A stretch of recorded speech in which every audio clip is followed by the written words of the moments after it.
When someone treats you like an option, it stings, it messes with your head. You start asking yourself, why wasn't I enough? What did I do wrong? But I want you to understand something very important. This isn't about you not being enough. This is about them not seeing what they had in front of them. And here's the key. When someone doesn't see your value, that's your cue to stop proving it to them. Too often when we feel overlooked or discarded, our instinct is to convince the other person of our worth. We start overcompensating, giving more, proving more, hoping that at some point they'll wake up and realize, oh my God, I had something incredible right in front of me. But let me tell you something. Value doesn't announce itself. It doesn't beg to be recognized. It simply is. And those who don't see it, they don't deserve access to it. I want you to imagine walking into a store and seeing a diamond ring in a glass case. If you know anything about diamonds, you already understand that it's valuable. You don't need a sales pitch. You don't need someone following you around the store saying, please, please, look at it again. I promise, it's amazing. The moment a salesperson has to convince you the value of the ring suddenly seems questionable. Why do they have to sell it so hard? But when that ring sits in the case, unbothered, knowing its worth, the right person, the one who recognizes its value, steps forward and says, I'll take it. That's the energy you need to embody, because the right person won't need to be convinced. They won't need to be chased. And if someone is treating you like an option, it means they're uncertainty. And uncertainty is already your answer. See, people make time for what matters to them. And the person who truly values you will never put you in a position where you're questioning where you stand. When you are a priority in someone's life, they don't keep you in limbo. They don't breadcrumb you with just enough attention to keep you hanging on while they weigh their other options. And if you find yourself in a situation where someone is doing that to you, it's time to flip the perspective. Instead of thinking, how can I make them choose me? Ask yourself, why would I ever choose someone who doesn't choose me wholeheartedly? You see, so many of us get stuck in this painful loop of trying to earn love. We believe that if we just say the right thing, do the right thing, be the right version of ourselves, then maybe, just maybe, they'll finally give us the love and commitment we crave. But let's be honest, if you have to fight to be seen, to be acknowledged, to be chosen, then even if they do pick you in the end, what kind of relationship do you really have? One where you're always on edge, always wondering if you're still good enough today, always trying to maintain their interest. That's not love, that's survival. And love should never feel like a game of survival. I need you to hear this. Rejection is not the enemy. The wrong person choosing you is. Because when the wrong person chooses you, you waste years in a situation where your needs are not met, your worth is constantly questioned, and your happiness is dependent on whether someone else decides to show up for you that day. Rejection, on the other hand, is redirection. It's life's way of saying, not this, something better is waiting for you. But here's the tricky part. In the moment, it doesn't feel like redirection. It just feels like pain. It feels like loss. It feels like you've been discarded, like you weren't special enough. But I promise you, when you stop seeing rejection as a personal failure and start seeing it as information, everything changes. Because what rejection is really telling you is this person isn't for you and you are not for them, and that is okay. But you can't see that if you're too busy trying to force something that was never meant to fit. So what do you do when someone treats you like an option? You walk away. You remove yourself. Not as a strategy, not to make them feel something, but because that's what people who know their worth do. They don't chase. They don't beg. They don't linger where they're not valued. They shift their energy to people and situations that make them feel seen and secure. And let me tell you what happens when you do this. One of two things. Either that person will feel the loss and they'll come running back, desperate to undo their mistake. But by the time they do, you'll realize you don't even want them anymore. Or they won't come back. And you'll be grateful because you'll see that the space they left behind was exactly what you needed to attract someone who truly values you. So the next time someone treats you like an option, Don't internalize it. Don't make it about your worth. Recognize it for what it is, a gift. A moment of clarity, a chance to walk away with your dignity intact, knowing that what's ahead is far better than what you're leaving behind. And when that day comes, when you're standing next to someone who makes you feel like the most cherished, irreplaceable person in the world, you'll look back and think, thank God I didn't settle for less. If someone treats you like an option, it's because they don't fear losing you. Think about it. People don't value what they believe will always be there.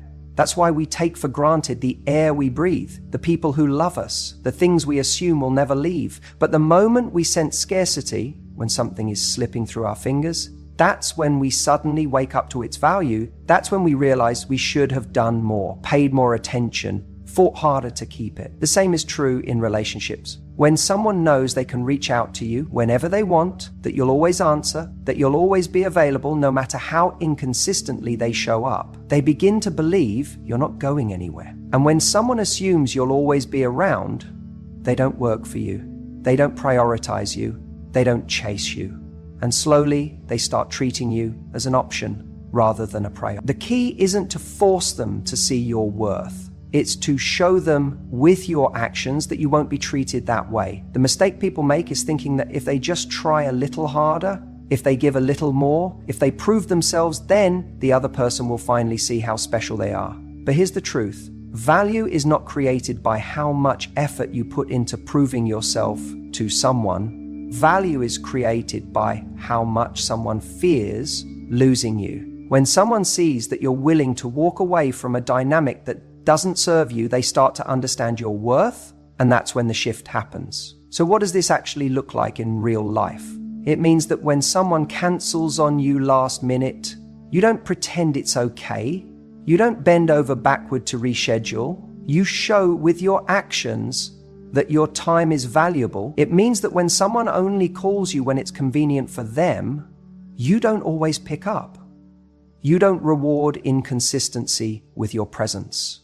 It means that when someone treats you like you're an option, you don't stay in the game hoping they'll eventually change their mind. You step back, not as a manipulation tactic, but because you genuinely understand that you deserve better. The biggest shift you can make is realizing that your presence is a privilege, not a given. When you embrace that, you naturally start to show up differently. You stop over-explaining yourself. You stop chasing after people who are indifferent. You stop worrying about what they think, and instead, you focus on how you feel in their presence. Do they make you feel secure, valued, important? Or are you constantly wondering where you stand? If you're always questioning their feelings, that's your answer. Because when someone truly values you, you never have to wonder. And here's the irony. The moment you stop being so available, the moment you make it clear that you have standards, that's when the people who took you for granted suddenly sit up and pay attention. They wonder why you're not responding like you used to. They start noticing your absence. They feel that void. And in that moment, they begin to realize what they had. But by then, you've already moved on to something better. It's not about playing games. It's about self-respect. When you treat yourself like a high-value person, other people start treating you that way too. And those who don't, they fall away. And that's exactly how it should be. The best revenge isn't about playing games, making someone jealous or proving a point. It's not about crafting the perfect message to make them feel the way they made you feel. That's what most people do, right? They get hurt, they feel discarded, and they immediately think, how do I make them realize what they lost? But here's the truth. When you focus on making someone else feel pain, you're still giving them your energy. And when you give them your energy, you're still holding on to them. The real power, the real shift happens when you no longer need them to feel anything at all. When someone treats you like an option, your first instinct might be to prove your worth to them, to show them they made a mistake, to remind them of everything you brought to the table. But the second you start playing that game, you've already lost because you're still looking for their validation. And if you need their validation to feel valuable, then you're still letting them dictate your worth. Think about it. If someone truly valued you, they wouldn't have treated you like an option in the first place. They wouldn't have made you question your place in their life. And if they did, if they had the audacity to make you feel like you were just one of many instead of the one and only, then why are you still looking in their direction? People always think that making someone regret losing them means they have to post the right photos, say the right things, and appear to be thriving in a way that looks effortless. But real indifference, the kind that stings the most, doesn't come from a curated image. It comes from actually moving on. It comes from actually living your life, not pretending to. There's a moment that happens when someone who took you for granted realizes they no longer have access to you. And it's not when you post a picture with someone new, and it's not when you try to make them jealous. It's when they reach out, expecting you to still be available, and you're not.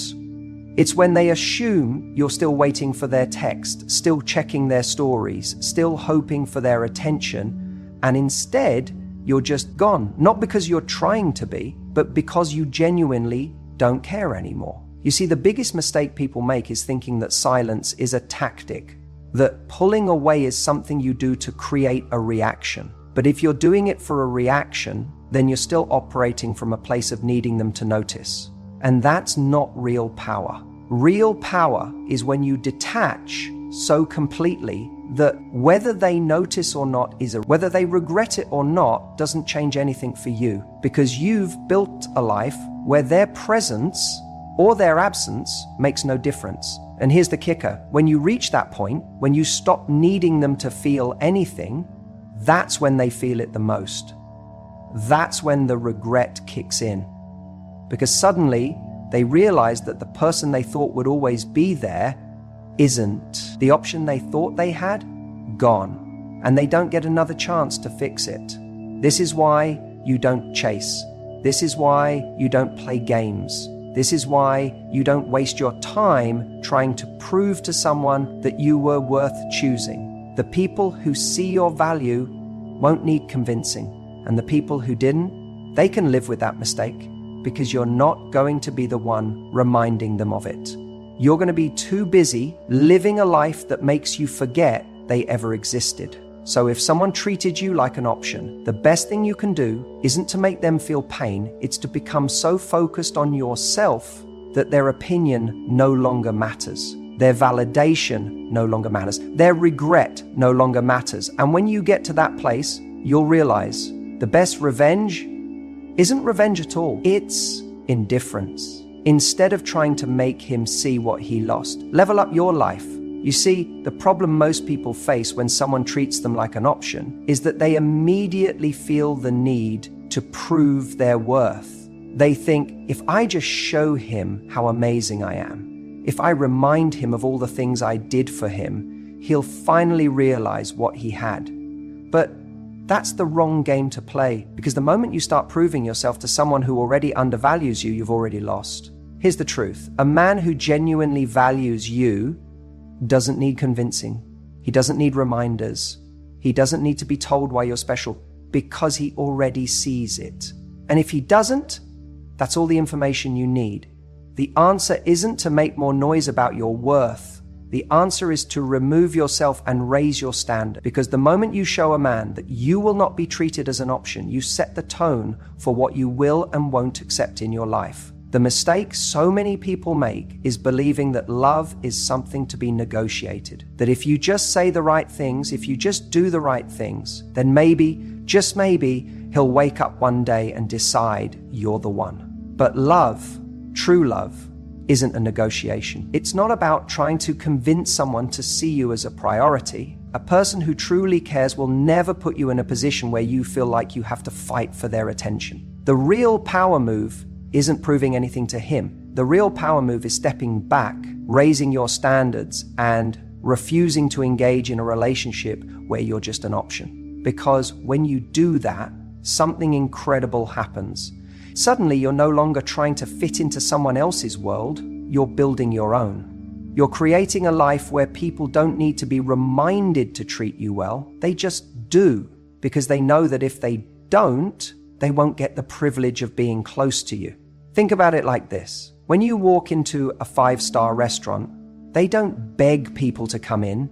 They don't stand outside convincing passers-by why their food is worth the price. They simply exist at a higher standard. And because of that, people recognize their value. People show up dressed properly. They make reservations in advance. They treat the experience with respect. That's exactly how you need to start seeing yourself. You don't need to explain your worth. You need to embody it. So, how do you do that? How do you stop being an option and start being a priority? It starts with your actions. It starts with what you tolerate. It starts with walking away from situations that don't meet your standards, even when it's hard. Because let's be honest, walking away isn't easy. Cutting someone off who you care about isn't easy.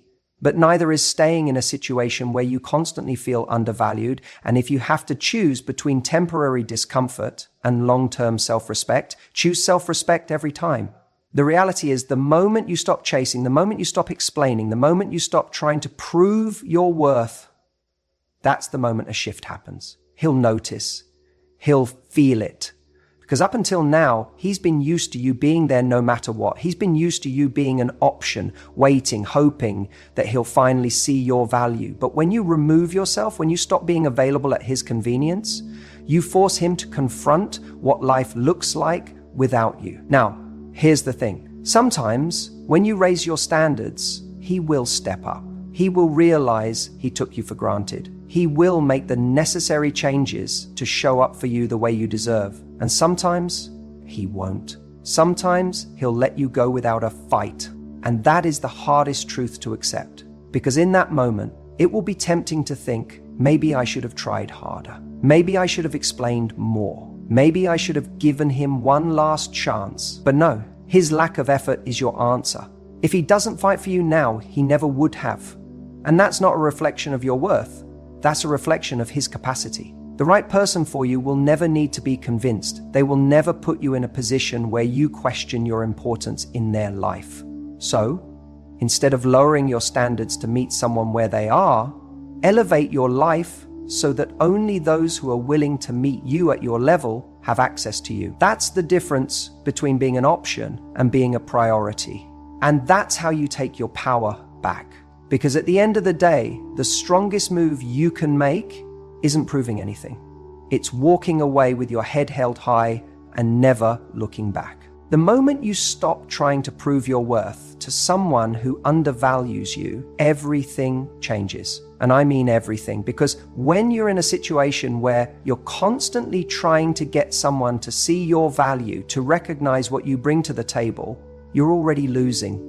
You're operating from a place of scarcity, like there's only one person out there who could possibly love you, and if you don't hold on to them, you'll be alone. That belief, it's the very thing that keeps you stuck in a cycle of chasing people who don't deserve you.